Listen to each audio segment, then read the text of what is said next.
नमस्कार शेतकरी मित्रांनो, राज्यातील अनेक भागात पाऊस हजेरी लावत आहे। मराठवाडा आणि विदर्भातील काही ठिकाणी अतिवृष्टीचीही नोंद झाली। पुढील 5 दिवस राज्यातील काही भागात जोरदार पावसाचा इशारा आहे।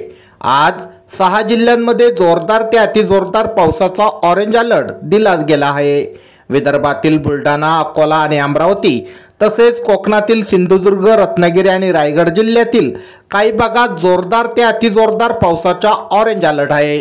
शेतकरी मित्रांनो, तसेच आज कोल्हापूर, सातारा आणि पुणे जिल्ह्याच्या घाटमाथ्यावरही जोरदार ते अतिजोरदार पावसाची शक्यता आहे।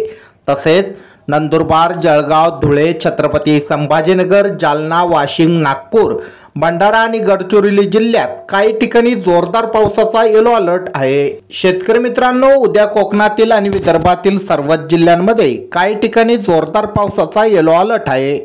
तर मध्य महाराष्ट्राच्या घाटमाथ्यावरही जोरदार पावसाची शक्यता आहे।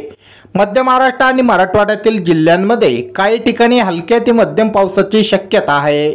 शेतकरी मित्रांनो, रविवारी आणि सोमवारी कोकणातील सर्व जिल्हे आणि मध्य महाराष्ट्राच्या घाटमाथ्यावर काही ठिकाणी जोरदार पावसाचा ऑरेंज अलर्ट आहे।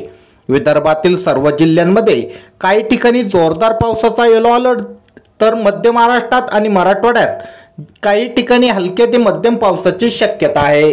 शेतकरी मित्रांनो, हे होते पुढील 3 ते 4 दिवसाचा हवामान अंदाज। तुम्हाला जर ही छोटीशी माहिती आवडली असेल, व्हिडिओला नक्की लाईक करा। अशाच प्रकारचे दररोजचे हवामान अंदाज तुमच्या मोबाईलवर बघण्यासाठी खाली दिलेले सबस्क्राइब बटन दाबून बेल आयकॉन नक्की दाबा। धन्यवाद।